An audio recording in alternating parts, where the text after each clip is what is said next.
Let me tell you today about some interesting people who did some amazing things that caused them to shine on the pages of biblical history, and the echoes of their deeds still resound through the whole way of time.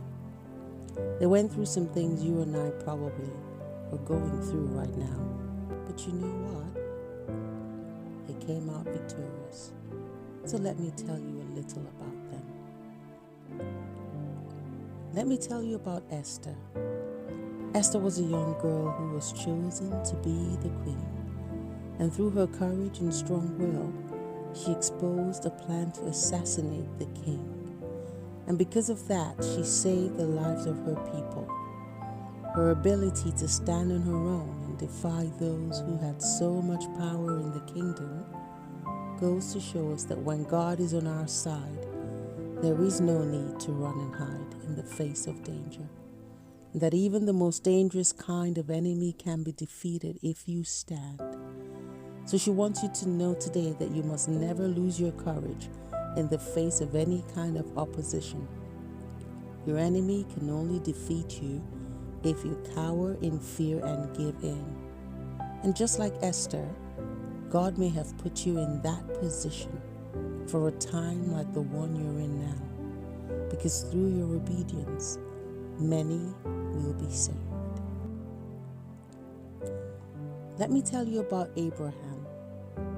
Abraham was a man who, though not perfect, obeyed God's instructions and was rewarded by God for it because of his faith. God fulfilled his promises to Abraham because he kept his hope alive, and he had unwavering faith even in the face of hopelessness. And because of this, his mistakes that could have easily jeopardized God's plans and promises were not strong enough to stop them. So Abraham wants you to know today that God's plans are mistake-proof. So you must never give up on your faith because of your past mistakes. They may take you through a detour, but God's plan is powerful. Powerful enough to override everything else, not a part of his plan for you. Now let me tell you about Abigail, the ex-wife of Nabal. Abigail was an intelligent and beautiful woman who was also resourceful. Unfortunately for her, she was married to a good-for-nothing man named Nabal, but this did not affect her good nature or God's plans for her. She was wise in her ways, sympathetic and understanding even when the situation around her was difficult, and she had to make decisions with uncertain outcomes. But she continued to follow God's known will, which was why he used her actions to accomplish his purposes, and she received the favor of becoming the king's wife soon after her husband died. So Abigail wants you and I to know today that we must never stop being good and doing good just because our current situation puts us in an unfavorable position. She wants us to know that the wisdom we apply to manage and cover the errors of people in our lives can elevate us to a better position tomorrow, and that sometimes our wrong choices will be used by God to achieve a greater purpose. Let me tell you about Joseph. Joseph was a man of godly character and integrity, whose life had too many twists and turns, spiritually as well as physically, that could have made anyone give up on God. He went through one of the worst kinds of betrayals from his own family. Through his life's journeys, he occupied various positions. He was once a shepherd, then a slave, and then he was a convict and a prison administrator. And then he ended up as a prime minister of Egypt. Joseph was a man who, despite all he was going through, trusted God no matter what. And in the end, he saved not only his own people, but all of Egypt from starvation. So Joseph wants you to know today that God will always give you the strength to endure painful circumstances you find yourself in right now as a result of any betrayal you may have suffered. And if you allow Him to, He will also help you forgive those who have hurt you deeply. And afterwards, He will make you the head over those who once mocked and ridiculed you. Because with God, the last shall always become the latest. Let me tell you about Job. Job was a good and successful man who knew that God had blessed him exceedingly, so that he could help the poor, the fatherless, widows, and the handicapped.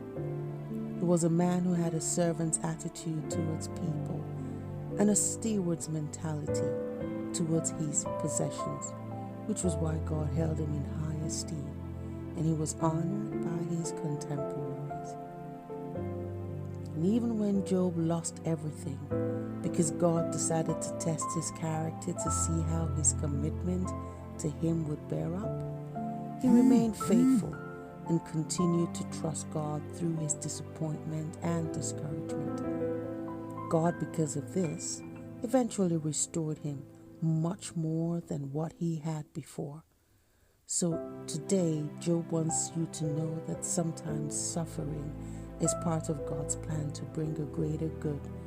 And so you must continue to trust God patiently for an intervention, no matter how severe a trial. He wants you to know that when you reach a point where God is all you have, God is enough. Let me tell you about Mary and Marta. These two sisters were women who served Jesus. They followed him around along with their brother Lazarus, and whenever they could, they would sit at his feet and listen to him. And yet, when their brother Lazarus became sick and died, while Jesus was out of town, they wrestled with thoughts of unbelief and disappointment, and even lost their faith.